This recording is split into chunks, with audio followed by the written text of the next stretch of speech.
श्रावण कृष्णा एकम 2076 बुधवार 17 जुलाई 2019 प्रातः के 6 बजा चाहते हैं।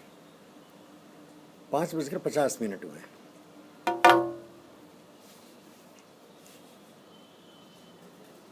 समा बहुत सुहाना है, बाग जैसा।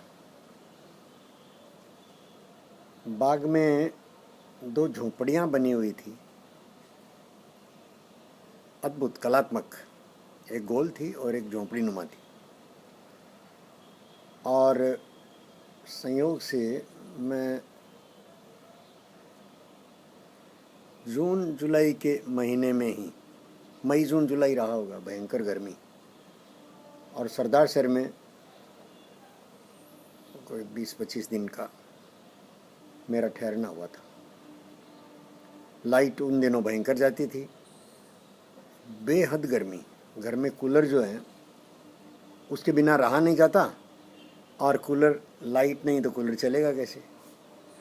मैं सुबह जल्दी उठता था, कुएं से जो पानी चलता, कुआं घर में ही था, कुआं घर में ही है, उसको चला करके नल से पूरी झोपड़ी को अंदर बाहर गीला कर देता था। अंदर बाहर एकदम पूरा गीला करता था। तो उस झोंपड़ी में सरकंडों के बीच में कई सारी छिपकलियाँ और गिरगिट, और जो छाया और ठंडक की कामना कर रखते हैं, वो सरकंडों के बीच में छुपे हुए वो बड़ा आनंद पाते थे।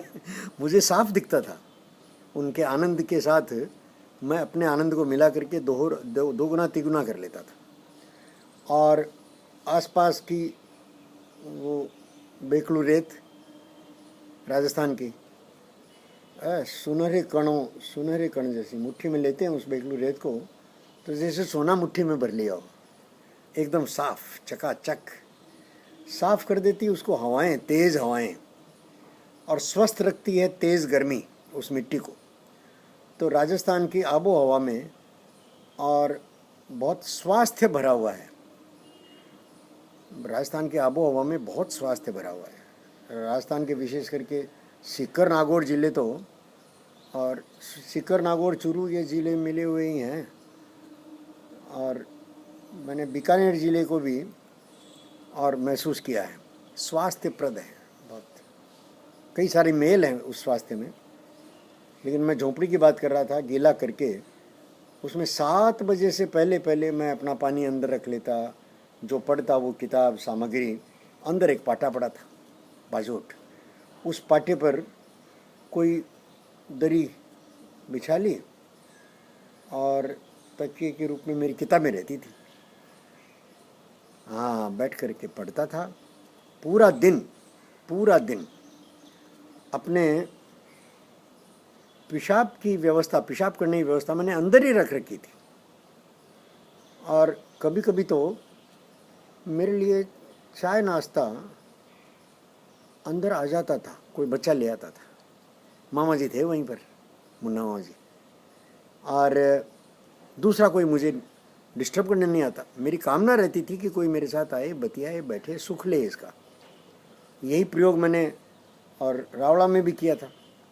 रावड़ा में भी अपनी छत पर विमल जी से मंगाकर और चट बोरियों की डबल लेयर डाल करके उसको सुबह भिगो देना। नहर का पानी आता था खूब, नहर का पानी खूब आता था, उससे भिगो देना पूरा। उससे दिन भर मेरा पूरा आवाज़ जो है एकदम ठंडा रहता था। तो वो प्रयोग जो सरदार शहर में मैंने सफलतापूर्वक किया, अभी तक दोहराता हूँ मैं। अपने यहाँ कलकत्ता में खसखस की टाटी मेरी पूरी गर्मी निकाल देती है। खुशबू भी आती है और ठंडक भी रहती है। अद्भुत। ये जिस आंगन में बैठा मैं बात कर रहा हूँ, पीछे गमले लगे हुए हैं, ये सारे गमलों की कल्पना बाग में ही बनी हुई है। जितनी बार बाग में जाता था उतनी बार मैं कहता था कि इतना पानी हमारा रसोई में से नाले में बहता है, रसोई में स्नान घर का पानी, वो पानी पर्याप्त है। और वहाँ पर मैं कुछ न कुछ मिट्टी पर संस्कार करने की, खोदने की कोशिश प्रयत्न करता था, नहीं हुआ, हुआ नहीं, कोई बात नहीं, नहीं हुआ, नहीं हुआ। ये प्रयत्न मैंने भंवरलाल जी, मोहनलाल जी के जीवन में देखे, छोटे छोटे प्रयत्न। अभी जो मैं कहानियाँ कह रहा हूँ वो छोटी छोटी बातें हैं।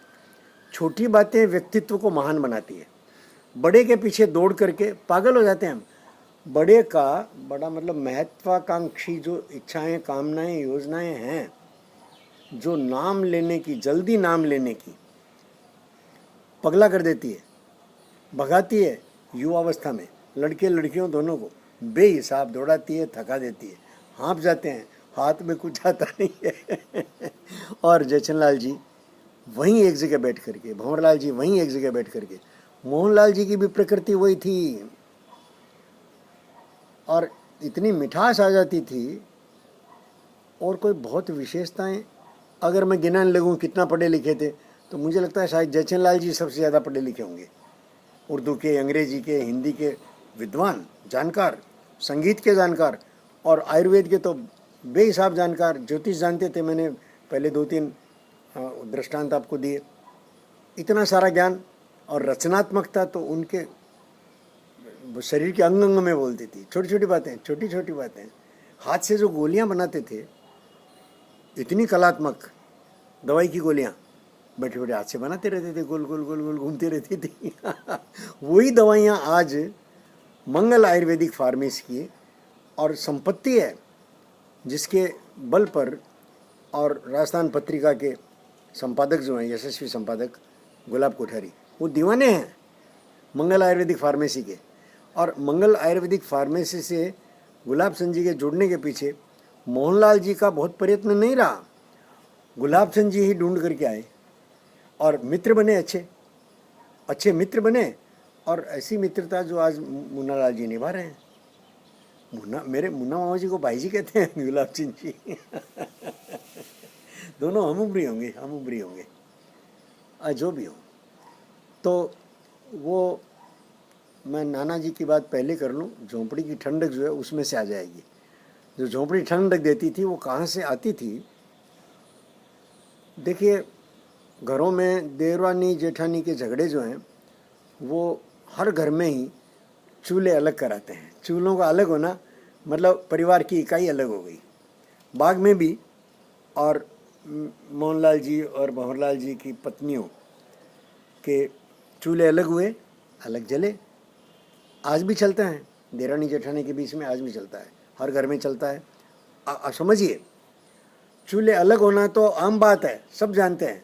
लेकिन अलग हुए चूल्हे भाइयों के बल पर वापस एक हुए हों और चुपचाप बिना शोर शराबे के भाई दोनों, मतलब मोहनलाल जी और मेरी माँ की आयु लगभग एक समान थी। तो मोहनलाल जी भंवरलाल जी को पिता समान आदर ही देते थे हमेशा, उम्र भर। भंवरलाल जी सारे बच्चों पर अनुशासन करने के लिए और सहज सहज, जैसे हर पिता करता ही है अपने बच्चों पर अनुशासन, तो मोहनलाल जी के बच्चों को भी पिटाई कर देते थे आराम से। ये शिकायत जब मोहनलाल जी के पास जाती थी तो मोहनलाल जी बोले नहीं, उनको अधिकार है पूरा। एक शब्द नहीं बोलते थे, पूरा आदर करते थे। उसी आदर के बल पर चूल्हे एक हो गए, सांझा चूल्हा हो गया और जिंदगी भर सांझा चूल्हा चला। ये सांझा चूल्हा सिर्फ भंवरलाल जी के साथ हुआ हो ऐसा नहीं, चिरंजी लाल जी के साथ भी हुआ। चिरंजी लाल जी जालान, उनके पिताश्री, और उन्होंने प्राण छोड़ा बिना अपने परिवारीजनों की उपस्थिति के भंवरलाल जी के हाथों में। और बहुत सारी सेवा हुई उनकी, नाम भूल गया हूँ मैं चिरंजीलाल जी के पिताश्री का। और अद्भुत समीकरण था, कहानी जैसा है, कहाँ विषयांतर हो जाएगा। ये जो ठंडक है वो भंवरलाल जी और मोहनलाल जी के संबंधों की छोटी छोटी जो बातें थी, छोटी छोटी बातें जो आज उनको इन कहानियों का नायक बनाती है। वो छोटी छोटी बातें मुझे आज 8 भाइयों में 7 भाई हैं। एक सबसे बड़े रतनलाल जी का देहांत हुआ, लेकिन उनकी संतानों में भी, दोनों में, बबलू में, रिक्कू में, और बबलू की पत्नी अणिमा, ओह क्या अद्भुत बच्ची है, अद्भुत बच्ची है। अणिमा बहुत कम मिलती है, लेकिन जितनी बार बात होती है, फ़ोन से कभी कभी बात हो जाती है, इतना मीठा बोलती है, इतना। जब जाते हैं हम, मामी साथ थे तब तो बहुत, मामी साथ की तो बात ही अलग थी, रत्नामा जी की बहू, अद्भुत बात थी। अलग संस्मरण आएगा। झोंपड़ी की जो ठंडक है जिसमें मैं रहा, उसी झोंपड़ी का और प्रवाह, ये मेरा मंदिर है, ये कांच का मंदिर मैं आपको दिखाता हूँ। ये मैं उसी झोंपड़ी से, और मैंने इसका मेरे जहन में बैठा कि मेरे रहने के लिए झोंपड़ी होनी चाहिए। ये जो कांच का मंदिर यहाँ बना है, मुन्ना मामा जी ने देखा है, बाकी किसी ने देखा नहीं। मैं बहुत आनंद से इसका नज़ारा, ये मंदिर है, भारत माता की मूर्ति अंदर है, और राम सीता तो है ही, राम सीता, लेकिन भारत माता की उसके चरणों में है। मैं कभी एक बार फिर मंदिर खोल करके, वो भारत माता की मूर्ति जिसमें दुर्गा, लक्ष्मी, सरस्वती तीनों है, खुले बाल है, भाला हाथ में है, और सारे प्रतीकों के साथ, और ईशान कोण में है। और ये मंदिर इतना बड़ा है, मैंने ये बगिया के साथ ये मंदिर मिल कर के, और अद्भुत सुंदरता इस पूरे परिसर को दे रहे हैं, कपड़ों का सूखना और ये सारा का सारा। और ये मुन्ना लाल जी जानते हैं, और मुझ पर जब भी ये अहंकार चढ़ता है कि देखो मैंने कितनी अच्छी सुंदर कलात्मकता प्रकट कर दिया, उतनी बार बाग की वो झोपड़ी, हो बाग की वो झोपड़ी, इन महापुरुषों के संस्मरण, छोटी छोटी बातें, वो छोटी छोटी बातें आज 7 संतानों में से अद्भुत, इस टूटते दौर में। मैं एक बात आपके साथ अपनी शेयर करता हूँ। मेरी एक किताब का जो भी लिखी जा रही है, उसका शीर्षक ही है टूटता भारत। और टूटता भारत शीर्षक का मूल है, परिवार बेतरह टूट रहे हैं सब जगह, और भारत का जो मूलाधार है, भारत होने का जो अर्थ है, वो परिवार केंद्रित है। एक परिवार की एकता से विश्व परिवार की कल्पना। अयम निजः पूर्ववेत्ति चिंतनम लघु चेतसाम उदार चरिता नाम तु वसुधैव कुटुंबकम। ये जो मंत्र हम सदियों से दोहराते आ रहे हैं, उसका जो आधार है वो परिवार है। परिवार टूट रहे हैं, तो उस गणित से टूटता भारत किताब मैं लिख रहा हूँ। और ये परिवार जो है, मंगल बाग परिवार, इसके 7 भाई, 7 की अलग अलग जगह से आई हुई भारियाएँ, सहधर्मिणियाँ, आपस में झगड़े तो होते ही हैं, लेकिन उसका प्रभाव, 7 अपनी अपनी जगह अलग अलग भी हैं, साथ साथ भी हैं, और एक साथ बैठ करके, और वो अपने श्रद्धा में से, गौरव में से, प्रेम में से, राम नाम के बल पर, अद्भुत है भाई, अद्भुत है। इसकी चर्चा फिर कभी, ये जो अभी मोहनलाल जी का चल रहा है, जयचंद जी से, उससे पूर्व जयचंद जी जो है वो खाटू के अपने संबंधों को कितनी दूर तक निभाते थे। कल मुन्ना मामा जी से बात हुई, उनसे तो चमकी बाई याद आई, राजल देसर की। उनको भाभी जी बोलते थे। मेरे नाना जी इतने बड़े थे, उनको भाभी जी बोलना, मतलब ज़रूर वो कुछ संबंध, मुझे तो पता ही नहीं है क्या संबंध था। लेकिन स्मरण रह गया। उनकी बेटी मोहनी बाई, अभी तक, पिछले दिनों तक, और मोहनी बाई और उनकी संतानों के साथ मेरा स्नेह संबंध, बातचीत, अभी जैसे मैं आपसे कर रहा हूँ। और कहाँ मैं, इचरज देवी वेद का बेटा, इचरज देवी वेद को गए हुए वर्षों हो गए, भूमरा जी भी गए हुए वर्षों हो गए। लेकिन बाग के साथ जुड़े संबंध, झूलों से लगा कर झोंपड़ी तक, और जयचंद जी के खाटू से लगा करके और गौरव की भावी संतान तक और निरंतर चलते हैं। मैं भावी संतान की बात कर रहा हूँ तो एक बात ज़रूर कहना चाहता हूँ कि नया जीवन जो भी आता है वो उसकी इच्छा, कामना, योजना होती है गर्भ में आने से पहले, और पहली लात चलाने के साथ वो अपनी योजना को पूरा करना आरंभ कर देता है। उन योजनाओं में प्रथम योजना होती है कि वो अपने आसपास माँ से लगा करके पूरे परिवार को, परिवेश को प्रसन्न रखेगा, और बच्चा प्रसन्न करता है।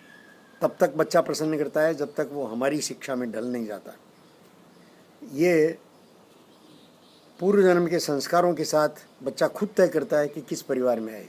मंगल बाग परिवार के साथ जुड़ना, कई जिनको देह नहीं मिली है अभी, जो देह पाने के लिए चारों तरफ हमारे भटक रहे हैं जीवात्माएं, उनको उत्तम देह यहीं इसी बाग परिवार की किसी लड़की में, किसी बहू में और मिलती है। तो बाग परिवार में जो नई बहुएं आई हैं, या बाग परिवार से जो नई बेटियां और अपने अपने ससुराल गई हैं, उन सब के साथ ये अनजाने में संस्कार जाते हैं। जयचंद जी सेठिया, उससे आगे की कहानी आईदान जी, मंगलचंद जी, उनकी मैंने देखा नहीं, फ़ोटो ही देखे हैं, बाग में लगे हुए हैं वो, ऐसी दाढ़ी ऐसी दाढ़ी वाले मैं अद्भुत, और पेचा, और साथ में गेडिया, और क्या ठाठ से बैठे हैं कुर्सी पर। ये सारी यादें, ये सारे संस्मरण जैसे स्वयं में जीना, ये एक मैं अपनी बड़ी उपलब्धि मानता हूँ, जन्मों के पुण्यों का फल मानता हूँ। कृतज्ञ भाव से आप सबको प्रणाम करता हूँ कि आप सब सुन रहे हैं। एक बात और मुझे कहनी है कि कहानी का मज़ा तब आता है जब उसको सुनने वाला हुंकारा करते रहे। अब यहाँ हुंकारे की व्यवस्था है कि आप सुन करके और नीचे अपना हस्ताक्षर कर दें, तो मुझे कहीं तो लगे कि कोई सुन रहा है कहानी को। नींद नहीं आ गई है कहानी कहते कहते, कहानी बोर नहीं हो रही है, कहानी इकसार नहीं हो रही है, कहानी में विविधता भरी हुई है। ये आश्वस्ति जब कहानी कहने वाले को मिलती है। और एक बात और है, हुंकारा किसका मिला? अगर अनुमासी हुंकारा देगी, या राहुल जी हुंकारा देंगे, या भानु मामा जी हुंकारा देंगे, तो तीनों हुंकारे के अलग अलग अर्थ होंगे। मेरे चित्त पर जो तीनों की अलग अलग छवियाँ हैं, वो अलग अलग अर्थ देंगे, वो कहानी को उसी दिशा में आगे बढ़ाएंगे। मेरा निवेदन है कि यहाँ हस्ताक्षर करने की सुविधा है, खाली मुझे एक संकेत भर हो जाए कि कहानी कैसी चल रही। और जो गलती जैसे मूल जी ने पहले निकाली, भानु ने निकाली, ज़रूर निकालना चाहिए। कहानी कहने में सारा कुछ मुझे थोड़ी पता है, मुझे तो अपने मित्र मुन्ना लाल जी का बताया हुआ ही पता होगा, मैंने तो सारा उनसे पाया है। तेरा तुझको सौंपते क्या जाता है मोर। नमस्कार।